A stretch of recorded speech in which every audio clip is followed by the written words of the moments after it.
Hello friends, welcome to my YouTube channel. ఈ వీడియోలో మీకు ప్రపంచంలో ఉన్న అన్ని పుణ్యక్షేత్రాలు కలిపి ఒకే చోట ఉంచబడిన ఒక కళాధామం గురించి అయితే చూపించబోతున్నాను. అదే సురేంద్రపురి. ఇది యాదగిరిగుట్టకు ఒక 2 కిలోమీటర్ల దూరంలో ఉంటుంది. అదే హైదరాబాద్ నుంచి సుమారుగా ఒక 65 కిలోమీటర్ల దూరంలోనే ఈ సురేంద్రపురి ఉంటుంది.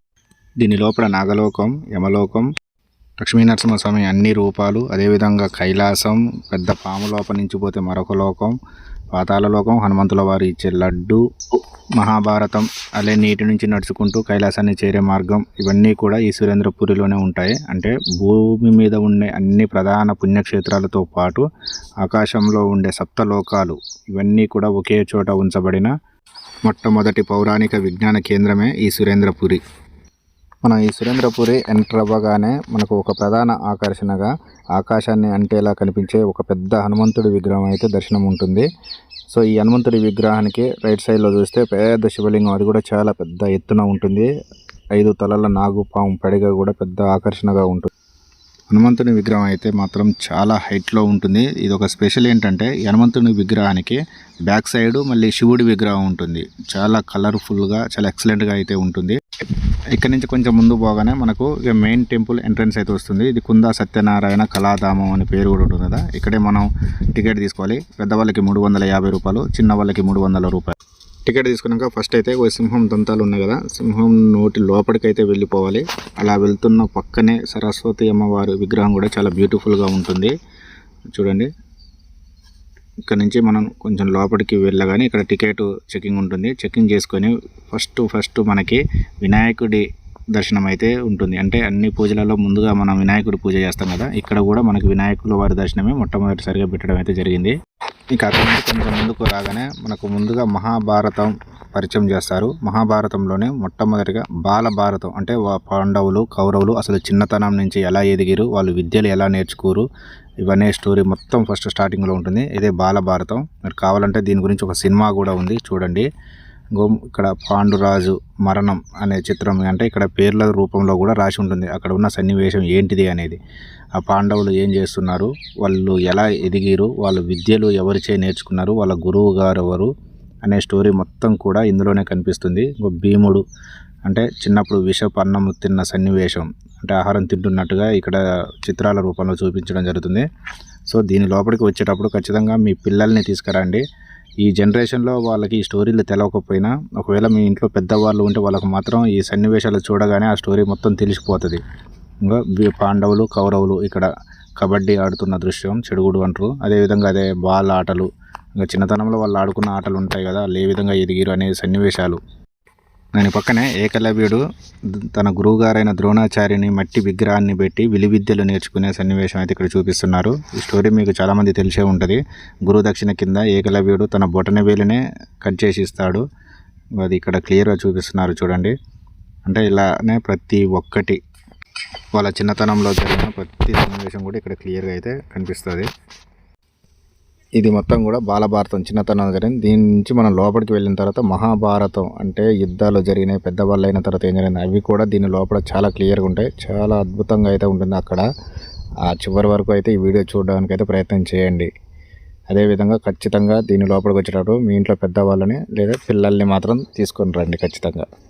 ఇది చూసేటప్పుడు ఆ సన్నివేశాల దగ్గర స్కానర్ ఉంటుంది. మీ మొబైల్లో దాన్ని స్కాన్ చేసినట్టయితే అక్కడ జరిగే సిచ్యువేషన్ మొత్తం కూడా మీకు ఆడియో రూపంలో వినొచ్చు. సో అది కూడా చాలా మంచిగా అయితే సెట్ చేయడం అయితే జరిగింది.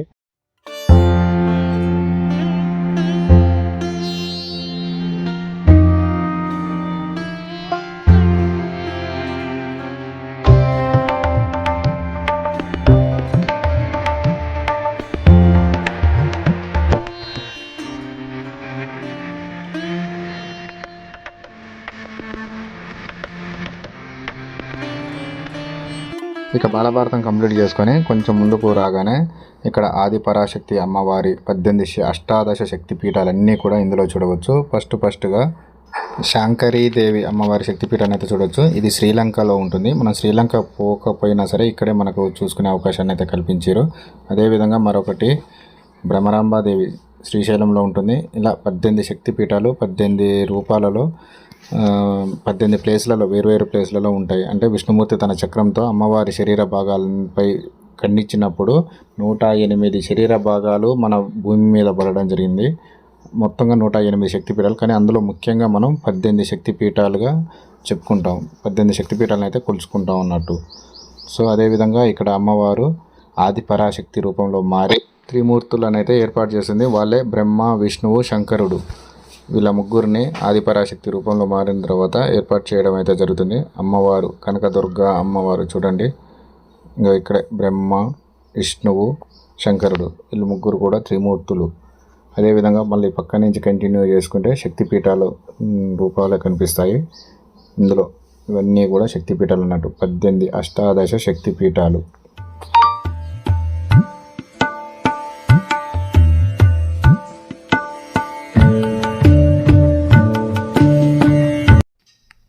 బయటికి రాగానే వెంకటేశ్వర స్వామి విగ్రహం అయితే ఉంటుంది. ఇక్కడ చుట్టూ 4 ఏనుగులతో భారీ ఎత్తున అయితే ఉంటుంది. ఇక్కడ జస్ట్ ఒక స్టాచ్యూ ఉంటుంది. లోపలికి వెళ్ళిన తర్వాత తిరుపతిలో ఏ విధంగా ఉంటుందో అది కూడా ఉంటుంది, చూడండి.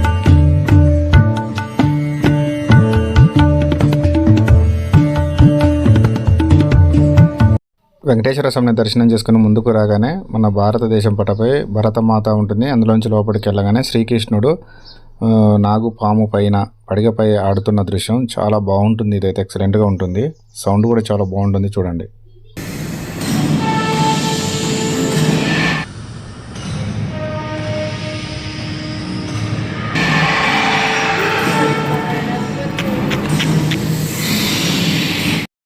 ఇక ఇక్కడి నుంచి అయితే మనం నాగలోకానికి పోతాం. ఆ నాగలోకం పోతే నిజంగా మనం నాగలోకంలో ఉన్నాం అన్న ఫీలింగ్ అయితే ఉంటుంది. ఆ సౌండ్స్కి అయితే నిజంగా భయం అవుతుంది. చూడండి, చాలా అద్భుతంగా ఉంటుంది.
వీళ్ళందరూ నాగలోకంలో ఉన్న దేవతలు. మొత్తం పాముల శబ్దాలే వస్తున్నాయి దీంట్లోనైతే. అక్కడి నుంచి కొంచెం ముందుకు రాగానే మనకి మన చరిత్ర మొత్తం కూడా ఇక్కడ చూపించడం జరుగుతుంది. ఇక్కడ అదేవిధంగా లక్ష్మీ నరసింహస్వామి అవతారం ఏ విధంగా ఏర్పడింది అనేది మొత్తం ఇక్కడ ఈ సిచ్యువేషన్లో కనిపిస్తుంది. అంటే హిరణ్యకశిపుడు ప్రహ్లాదుని చంపడానికి ప్రయత్నించడం, చంపే టైంలో లక్ష్మీ నరసింహ అవతారం ఒక స్తంభం నుంచి బయటకు వచ్చి అలా చంపుతారు కదా, ఆ స్టోరీ మొత్తం ఇక్కడ జరుగుతుంది. అవతారాలన్నీ కూడా ఇక్కడ మనకు విగ్రహాల రూపంలో కళ్ళకు గట్టినట్టయితే చూపించడం జరుగుతుంది.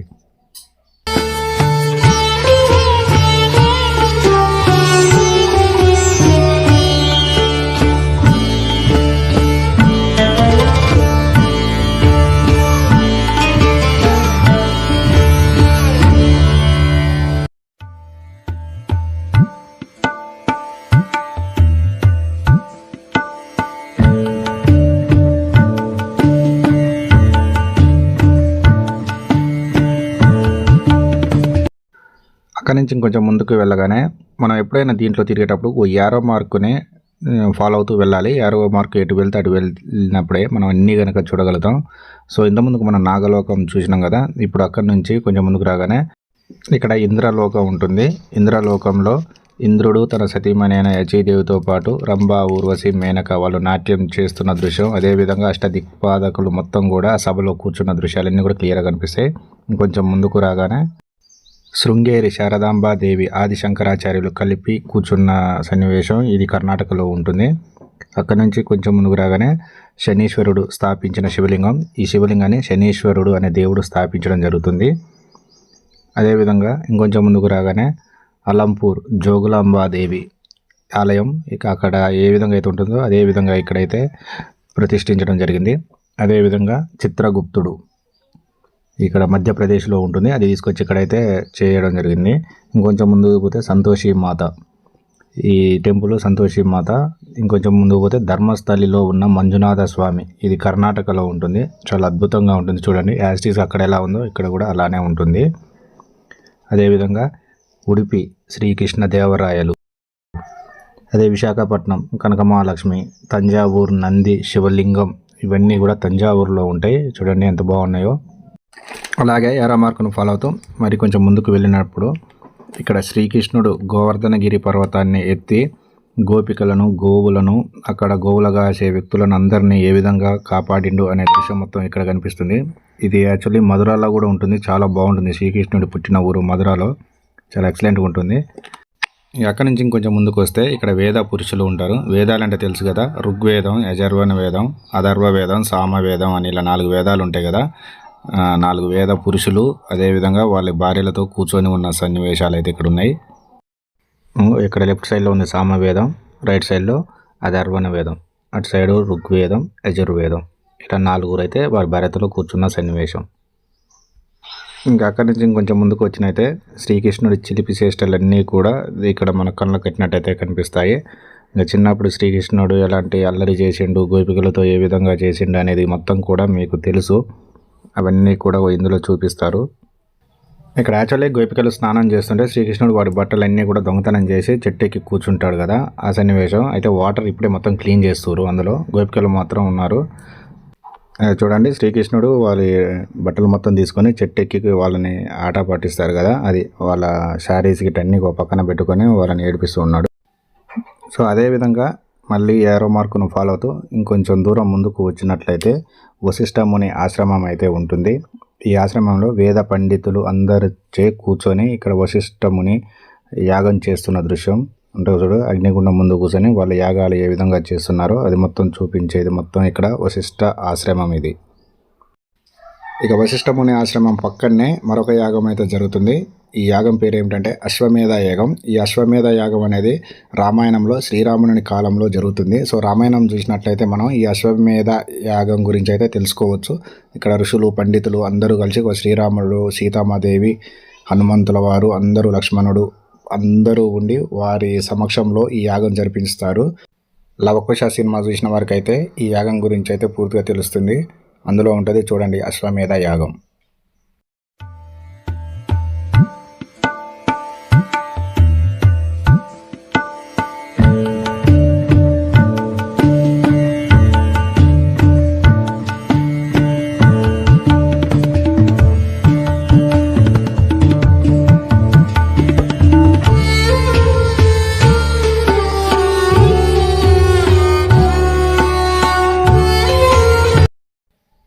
ఇంకా పక్కనే గోవిందరాజుల స్వామి తిరుపతిలో ఉంటుంది. ఆదిశేషునిపై పయనిస్తూ తన భార్యలు తన పక్కనే ఉన్న దృశ్యం. ఇక్కడ నుంచి కొంచెం పైకి ఎక్కినట్టయితే తిరుపతిలో ఉన్న 7 కొండల వెంకటేశ్వర స్వామి అయితే ఇక్కడ దర్శనమిస్తాడు. సో మనం తిరుపతి వెళితే వెంకటేశ్వర స్వామిని 1 నిమిషంలో చూడగానే పక్కకు నెట్టేస్తుంటారు కదా, ఇక్కడ నువ్వు ఎంతసేపు ఉండి చూసినా కూడా ఎవరు అడిగే వాళ్ళు అయితే ఉండరు. తనివి తీరా చూసుకోవచ్చు. సేమ్ అచ్చం తిరుపతిలో ఎలా ఉంటాడో ఇక్కడ కూడా అలాంటిదే ఉంటుంది, చూసేయండి. అదేవిధంగా కిందకి దిగిన తర్వాత అన్ని పుణ్యక్షేత్రాల్లో ఉండే దేవుళ్ళు మొత్తం ఇట్లా లైన్ అమ్మటి ఉంటారు. అందరినీ చూసుకుంటూ వెళ్దాం రండి.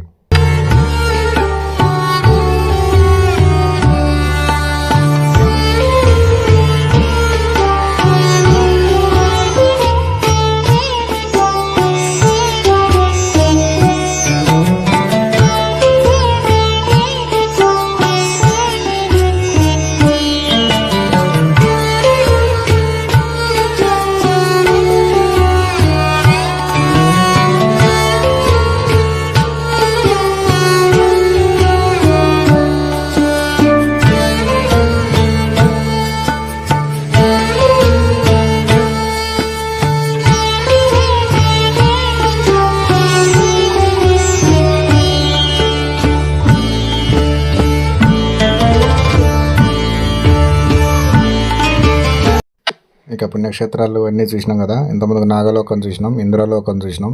ఇప్పుడు మనం యమలోకానికి అయితే వెళ్తున్నాం.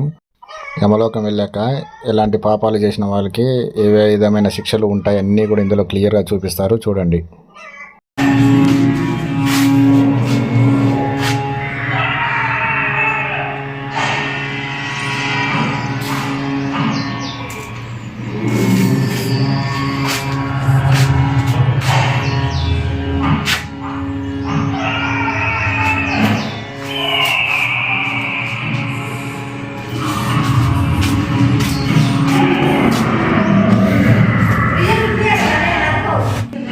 చేస్తుంటాను.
యమలోకం చూశారుగా, అలా శిక్షలు తగ్గట్టు సౌండ్స్ కూడా చాలా భయంకరంగా అవుతున్నాయి. ఇంకా అక్కడి నుంచి మనం పైకి వెళ్తే కైలాసం చేరుకోవాలి. కైలాసం చేరుకోవాలంటే ఖచ్చితంగా చెప్పులు విడిచి మనం, ఎందుకంటే నీళ్ళ నుంచి నడుచుకుంటూ వెళ్ళాలి కానీ చెప్పులు అయితే కింద విడవాల్సి ఉంటుంది. సో ఇప్పుడైతే మనం కైలాసానికి వెళ్తున్నాం. కైలాసంలో ఏ విధంగా ఉంటుందో చూడండి.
ఆ కైలాసం కిందనే లెఫ్ట్ సైడ్ యారో మార్క్ దగ్గర లోపలికి పోతే ఇక్కడ ఒక పెద్ద శివలింగం ఉంటుంది. ఈ శివలింగం డిఫరెంట్గా ఉంటుంది. ఇది ఎందుకంటే అమర్నాథ్లో ఉంటుంది. అమర్నాథ్ యాత్రకు పోయి వచ్చిన వారికి అయితే ఈ శివలింగం వెంటనే గుర్తుపడతారు. అక్కడ కొంచెం పెద్దగా ఉంటుంది, ఇక్కడ చిన్నగా ఉంటుంది అంతే, కానీ చాలా బాగుంటుంది.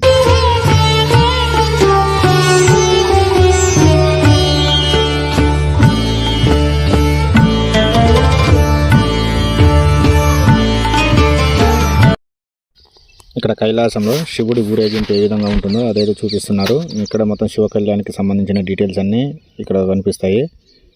చూడండి, పక్కనే శివ కళ్యాణం కూడా జరుగుతుంది. కైలాసంలో శివ పార్వతి పెళ్లి ఏ విధంగా చేసిరు అనేది మొత్తం కూడా మీకు ఈ సన్నివేశంలో కనిపిస్తుంది. చూడండి, కళ్యాణానికి హాజరైన వేద పండితులు మొత్తం అందరూ కూడా కూర్చొని ఇక్కడ హోమం చేస్తున్న దృశ్యాన్ని కూడా చూపిస్తున్నారు. కళ్యాణం తర్వాత శివుడు డ్యాన్సులు చేస్తున్న దృశ్యాలు అయితే ఇందులో చూపిస్తున్నారు. శివుడు, వినాయకుడు, అదేవిధంగా బ్రహ్మ వీళ్ళందరూ డ్యాన్సులు వేస్తుంటే అందరూ తిలకిస్తున్నట్టుగా అయితే ఇందులో చూపిస్తున్నారు. చూడండి, ఆ తర్వాత భూమి మీద ఉన్న శివుని యొక్క 12 జ్యోతిర్లింగాలు అంటే వివిధ ప్రదేశాలలో ఉంటాయి. శ్రీశైలం, కాశీ ఇలా చెప్పుకుంటూ పోతే 12 ఉంటాయి. ఆ 12 గుళ్ళలో ఏ విధంగా అయితే శివలింగం ఉంటుందో అది ఇక్కడ మీకు చూపిస్తారు. చూడండి, వరుసగా 12 ఉంటాయి. అక్కడ పక్కనే పేరు కూడా రాసి ఉంటుంది.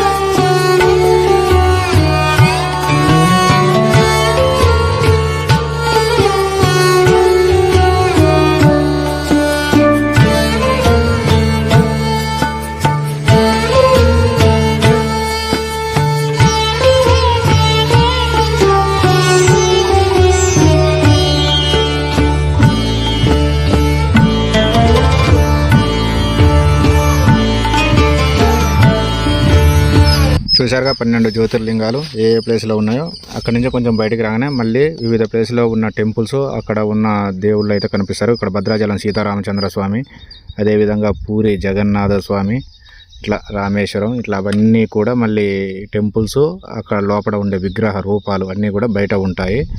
చూడండి, రామేశ్వరం ఇట్లా అన్నీ ఉంటాయి. ఇక్కడ నుంచి ఇంకొంచెం ముందుకు రాగానే ఇక్కడ ఒక పెద్ద రాక్షసుడి నోరు అయితే ఉంటుంది, అల్లావుద్దీన్ అద్భుత దీపంలో ఉన్న విధంగా. ఇప్పుడు ఆ నోరి లోపలికి వెళ్ళి చూద్దాం ఏముంటాయో. లోపల అంటే ఒక రాక్షసుడి కడుపు లోపల ఏమేమి ఉంటాయో అవన్నీ ఇందులో చూపిస్తారు. అంటే ఇక్కడ అన్నీ నవనారసింహ రూపాలు, అంటే లక్ష్మీ నరసింహ స్వామి 9 అవతారాలు ఏవైతే ఉంటాయో అవన్నీ కూడా ఇందులో కనిపిస్తాయి. అహోబిలం, యాదగిరిగుట్ట, ఇట్లా ఇవన్నీ ఆయన 9 రకాల రూపాలలో ఉండడం అయితే అందరికీ తెలుసు కదా. ఆయన రూపాలన్నీ కూడా ఇక్కడ ఇందులో చూపిస్తారు రాక్షసుడి కడుపు లోపల. చాలా బాగుంటాయి. ఆయన రూపాలన్నీ ఈ పక్కన చూపెట్టిన ఊర్లలో ఉంటాయి, స్క్రీన్లలో చూడండి. అందులో నుంచి బయటికి రాగానే గంగా అవతారం, అంటే శివుడికి గంగా అవతారం ఏ విధంగా ఎత్తిండు అనేది చూపిస్తారు. చాలా భారీ ఎత్తున వండర్ఫుల్గా ఉంటుంది చూడండి. చాలా భయంకరంగా ఉంటుంది శివుడి రూపం అయితే.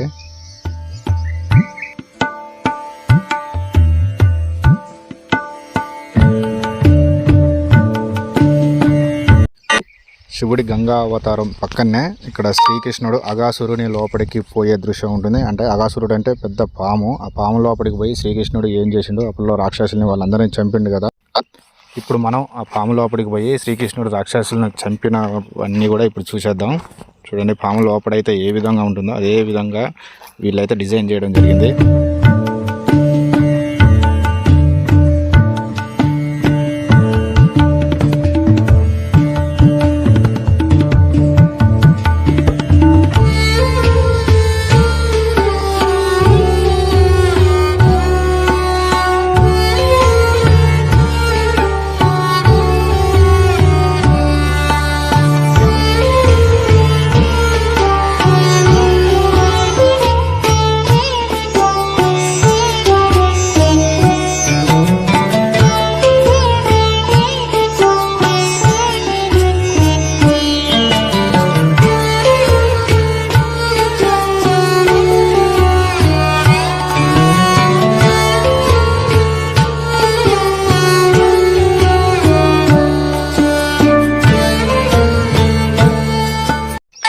శ్రీకృష్ణుడు రాక్షసుల యుద్ధం దాని పక్కనే గౌతమ బుద్ధుడి స్టోరీ అయితే ఉంటుంది. గౌతమ బుద్ధుడు పుట్టిన తర్వాత పెళ్ళి తర్వాత భార్యను వదిలిపోయి సన్యాసం తీసుకోవడం, భార్య బిడ్డలకు అందరికీ సన్యాసం ఇప్పించుట, అదేవిధంగా అతను ఒక చెట్టు కింద కూర్చొని జ్ఞానోదయం పొందుట, అంటే బుద్ధుడికి జ్ఞానోదయం ఏ విధంగా ఉంది అనేది మొత్తం ఈ చిత్రాల రూపంలో చూపిస్తారు చూడండి.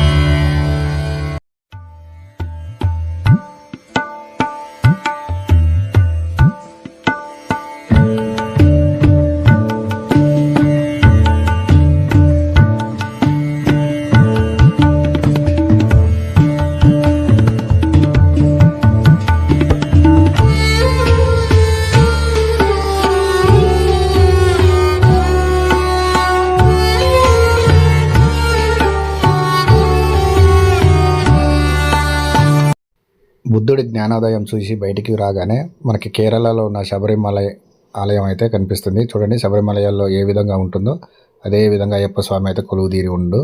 అలాగే ఇంకొంచెం ముందుకు వచ్చినట్టయితే పళని సుబ్రహ్మణ్య స్వామి, ఇక్కడ పక్కనే మైసూర్లో ఉండే చాముండేశ్వరి దేవి ఆలయం, ఇవన్నీ కూడా కొండలపై ఉన్నట్టుగా చక్కగా చూపించారు.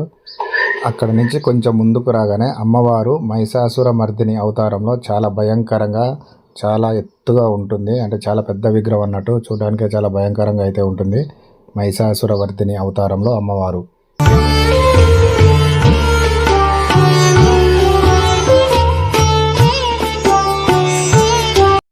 మహిషాసురమర్దిని అమ్మవారి అవతారానికి ఆపోజిట్లో పెద్ద కొంగ అయితే ఉంటుంది. ఇప్పుడు మనం ఆ కొంగ లోపలికి వెళ్ళి ఏముండదో చూద్దాం.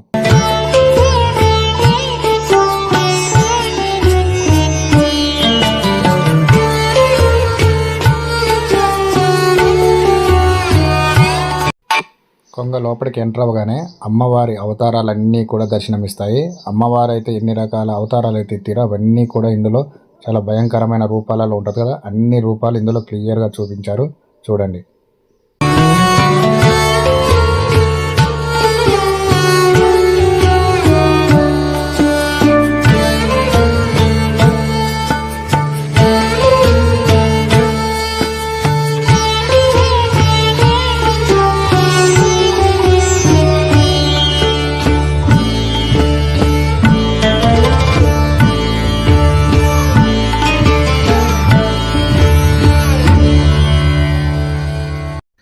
కొంగ నోటి లోపల ఉన్న అమ్మవారి అవతారాలన్నీ చూసి బయటికి రాగానే లెఫ్ట్ సైడ్లో మళ్ళీ కొన్ని టెంపుల్స్ ఉంటాయి.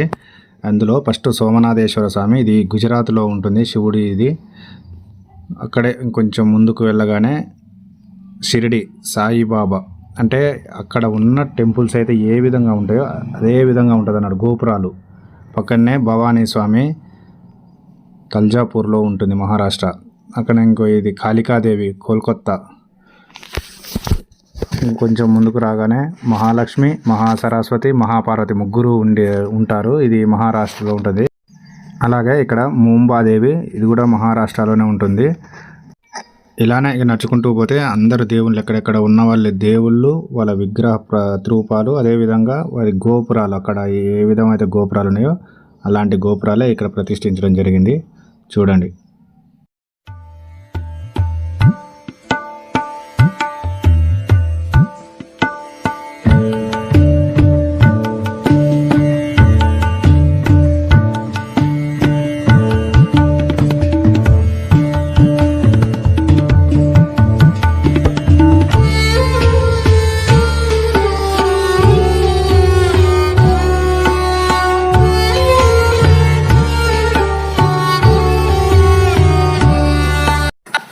ఇప్పటివరకు అయితే మనం ఒక 25% కంప్లీట్ చేసినాం. ఇంకా 25% ఉంది. అంటే ఈ హాఫ్ భాగానికి రాగానే ఇక్కడ ఒక క్యాంటీన్ అయితే ఉంటుంది. క్యాంటీన్లో ఒక స్పెషాలిటీ ఉంటుంది. అదేమిటంటే మనకు కాఫీ కానీ పాలు కానీ కావాలంటే డైరెక్ట్గా ఆవు పొదుగు నుండే ఇస్తారు. ఇక్కడ ఇక చూడండి, ఆవు బొమ్మ ఉండి ఆ పొదుగు నుంచే ఆ గ్లాస్లో మనం పట్టుకొని తాగాలి. ఒక 5 minutes రెస్ట్ తీసుకున్న తర్వాత మళ్ళీ బయలుదేరితే అన్ని టెంపుల్స్ మళ్ళీ లైన్గా ఉంటాయి. ఇంకోది శ్రీముఖలింగం ఆంధ్రప్రదేశ్లో ఉంటుంది. నెక్స్ట్ కామాక్షి తమిళనాడులో ఉంటుంది. సరస్వతి బాసర, చూడండి సరస్వతి తల్లి బాసర చాలామంది పోతారు చిన్నపిల్లల్ని తీసుకొని. ఇక్కడ విగ్రహాల కిందనే పేర్లు రాసి అయితే ఉంటాయి, చదువుకోవచ్చు. మూకాంబిక కర్ణాటకలో ఉంటుంది ఈ దేవత పేరు. అదేవిధంగా పక్కనే పార్థసారథి చెన్నైలో ఉంటుందండి. అలాగే సీతారామ లక్ష్మణుడు హనుమంతుల వారితోనే ఇది భద్రాచలం.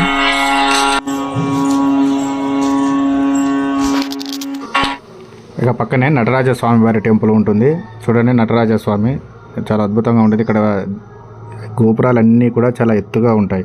ఇది గోమటేశ్వర స్వామి కర్ణాటకలో ఉంటుంది. అక్కడ కూడా ఆ స్వామివారు నగ్నంగా అలాగానే ఉంటాడు. ఆ పక్కనే రంగనాథ స్వామి తమిళనాడులో ఉంటుంది. ఇంకా పక్కనే రాగితో చేసిన రథం ఉంటుంది, కోనార్క్ ఒరిస్సాలో ఉంటుంది. ఇంకా పక్కకు పోతే శివుడి విగ్రహం చాలా పెద్దగా అద్భుతంగా ఉంటుంది.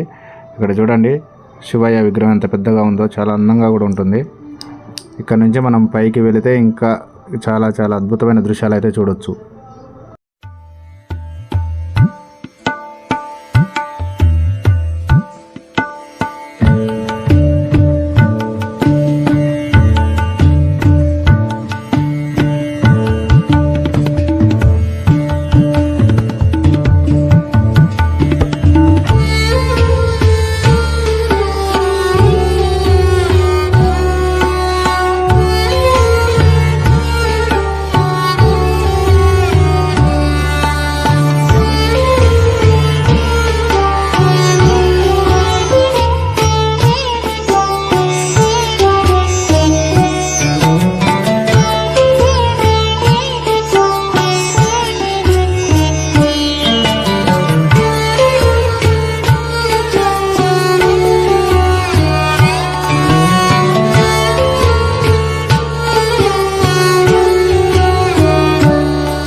చూసారుగా పైనుంచి చూసే సురేంద్రపురి ఎంత బాగుందో.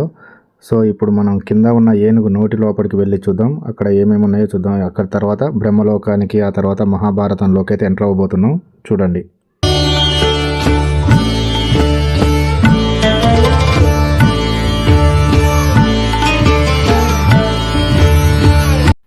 ఏనుగు నోటి లోపలికి వచ్చిన తర్వాత అమ్మవారి యొక్క అష్టలక్ష్మి అవతారాలు, అంటే అమ్మవారి యొక్క అష్టలక్ష్మి అవతారాలు ఉంటాయి కదా, అవన్నీ ఏనుగు లోపల కనిపిస్తున్నాయి. చూడండి.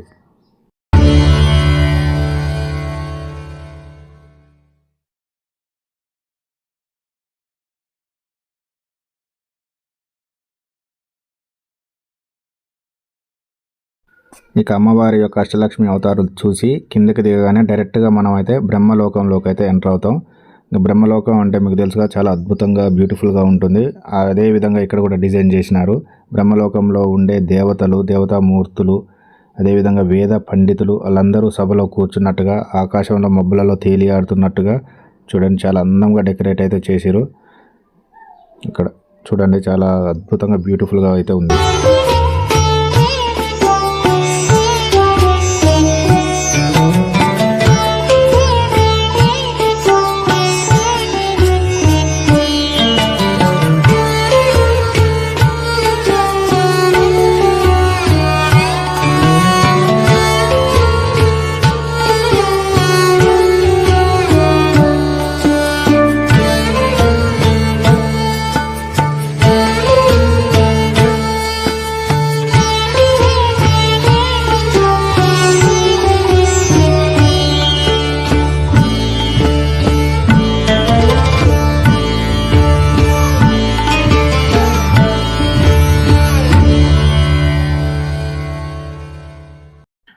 బ్రహ్మలోకం నుంచి నేరుగా బయటికి రాగానే మనమైతే కురుక్షేత్రంలోకి ఎంటర్ అవుతాం, అంటే మహాభారతం. ఈ సురేంద్రపురి మొత్తంలోనే ఇది హైలైట్ సీను. ఇక్కడ ఉన్నంత లొకేషన్ అయితే ఇక్కడ ఉండదు, చాలా అద్భుతంగా ఉంటుంది. వెనక విష్ణుమూర్తి, ఆయన మొత్తం పూర్తి రూపం అయితే ఇక్కడ కనిపిస్తుంది. అదేవిధంగా యుద్ధం జరుగుతున్నప్పుడు అర్జునుడు తన సొంత వాళ్ళను చంపను అని అంటున్నప్పుడు శ్రీకృష్ణుడు అతనికి హితబోధ చేస్తున్న దృశ్యాన్ని అయితే ఇక్కడ చూపిస్తున్నారు. చూడండి.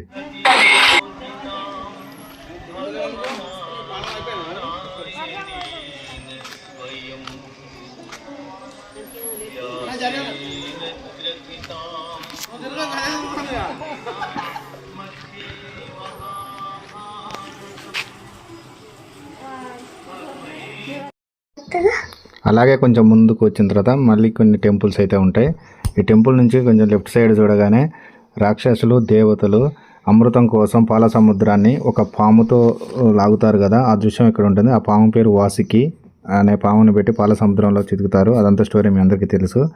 అలానే మళ్ళీ దేవతలందరినీ చూసుకుంటూ ఇంకొంచెం ముందుకు రాగానే వరదరాజుల స్వామివారి గుళ్ళకు అయితే ఎంటర్ అవుతాం. అక్కడ బంగారు బల్లి ఉంటుంది, ఇది కంచిలో ఉంటుంది. బల్లి మీద పడ్డప్పుడు ఆ బంగారు బల్లిని టచ్ చేస్తే దోషాలు పోతాయి అంటారు కదా, అదే అక్కడ మనం కంచికి పోయినప్పుడు అక్కడ ఏ విధంగా ఉంటుందో ఇక్కడ కూడా అదే విధంగా ఉంటుంది. బంగారు బల్లిని ఖచ్చితంగా టచ్ చేసి వెళ్ళండి. సరే, బల్లి బంగారు బల్లి అక్కడ కాకపోయినా కూడా అలాంటి దృశ్యాన్ని అయితే ఇక్కడ చూపించారు. ఇక అందులో నుంచి ముందుకు రాగానే వైకుంఠం దగ్గరికి అయితే వస్తాం. నిజంగా వైకుంఠం దేవుడి దగ్గరికి వెళ్ళాలంటే 7 బంగారు ద్వారాలు ఎలా దాటుకుంటూ అయితే పోతామో అదే విధంగా ఇక్కడ కూడా డిజైన్ చేయడం జరిగింది. మీరు చూడండి, వైకుంఠం పోతుంటే సైడ్లో అమ్మటి దేవతామూర్తులు అందరూ నిలబడి ఉన్నట్టుగా మనం ఒక్కొక్క గడప దాటుకుంటూ పోతే ఒక్కొక్క దేవుడు దర్శనం ఇస్తూ ఉంటాడు. అలాగే ఆ ద్వారాలన్నీ దాటుకుంటూ లోపలికి వెళ్తే విష్ణు లోకంలోకి వెళ్తాము. ఇంకా విష్ణు లోకంలో విష్ణుమూర్తి ఎలా ఉంటాడో తెలుసు కదా, ఆయన ఒక పాముపై మంచిగా శయనిస్తూ అతని సతీమణిచే పడుకొని ఉంటాడు. ఇది మనం ఎక్కడ చూసినా ఈ విగ్రహం ఇలానే ఉంటుంది, చాలా పెద్దగా ఉంటుంది ఇక్కడ. అదేవిధంగా చాలా బ్యూటిఫుల్గా, అంటే బ్లూగా ఆకాశంలో ఉన్నట్టే, ఒక పాల సముద్రంలో పడుకొని ఉన్నట్టే ఉంటుంది ఇక్కడైతే. చూడండి, అందరు దేవతామూర్తులు అతనికి నమస్కారం చేసుకుంటూ లైన్ పెట్టి నిలబెట్టారు. ఇక నుంచి యారో మార్కు ఫాలో అవుతూ ముందుకు వెళితే ఇక మనం రామాయణంలోకి ఎంటర్ అవుతాం. రామాయణంలోకి ఎంటర్ అవుతూనే స్టార్టింగ్నే హనుమంతుడు తన తోక మొత్తం ముడుచుకొని పైన కూర్చున్నదైతే కనిపిస్తుంది. అది పాతాళ లోకం, దాంట్లోకి కూడా పోయి చూద్దాం. అంతకన్నా ముందు అయితే మనం రామాయణం అయితే చూసి ఆ తర్వాత హనుమంతుడి పాతాళ లోకంలోకి అయితే పోతాం. ఇంకో ఇది రామాయణం ఎంట్రింగ్. రాముల వారు వాళ్ళందరూ ఎలా పుట్టిరు, ఎలా పెరిగిరు, భరత శత్రుఘ్నులు, రామ లక్ష్మణుడు పుట్టినట్టుగా ఉయ్యాల్లో వేసినారు చూడండి.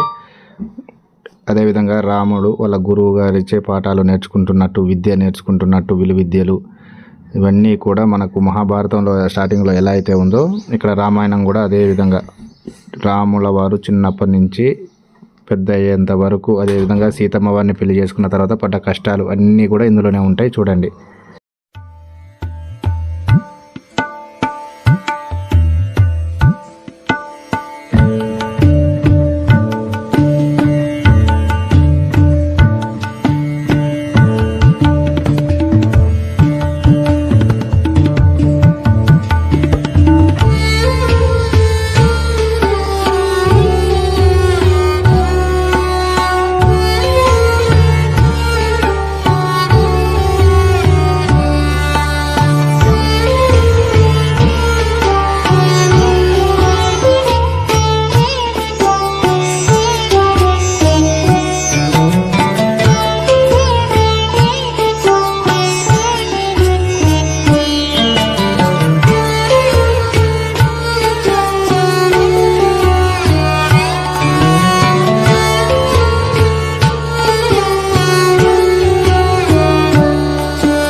ఇక్కడ చూడండి, ఆంజనేయుడు లంకిని అనే ఒక రాక్షసిని తలపై బలంగా గుద్దిన తర్వాత భూమిలో పడిపోతుంది కదా, అది గ్రాఫిక్స్ ద్వారా చాలా క్లియర్గా చూపిస్తున్నారు, చూడండి.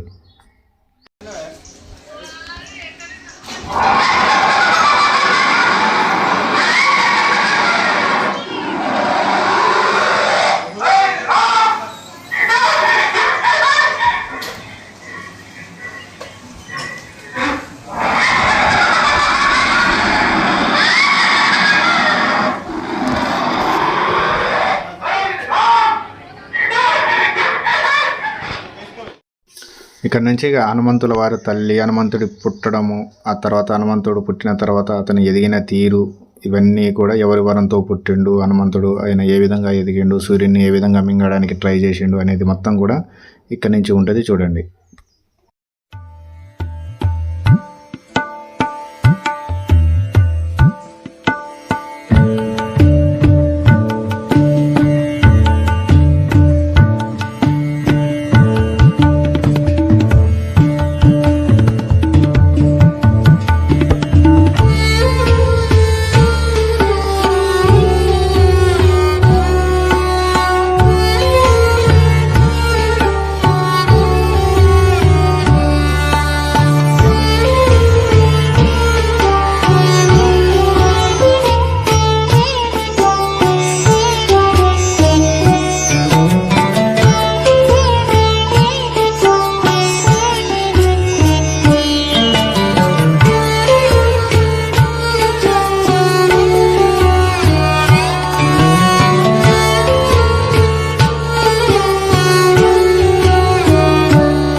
ఇక్కడ నుంచి ఇక మనం ఇప్పుడు చూస్తున్న పెద్ద పెద్ద దేవుళ్ళు ఎవరైతే ఉన్నారో వాళ్ళ చిన్నప్పుడు ఎలా ఉండేదో బొమ్మలు చూపెడుతున్నారు. వీళ్ళందరూ చిన్నతనంలో బాలదేవతలు అన్నట్టు.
మహాభారతం పార్ట్ మొత్తం చూశారు కదా. ఇప్పుడు మహాభారతంలో భాగంగానే కురుక్షేత్ర యుద్ధంలో పద్మవ్యూహం అర్జునుని కొడుకును చంపుతారు కదా, అది ఎలా పద్మవ్యూహం పన్నీరో ఇందులో చూపిస్తా చూడండి.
ఇక్కడ ఒక 20 రూపీస్ ఇచ్చి అక్కడ బోన్లో చేయబెడితే హనుమంతుల వారు అయితే ఒక లడ్డూని అయితే ఇస్తాడు. లడ్డు చాలా స్వీట్గా తినడానికి అయితే చాలా బాగుంటుంది.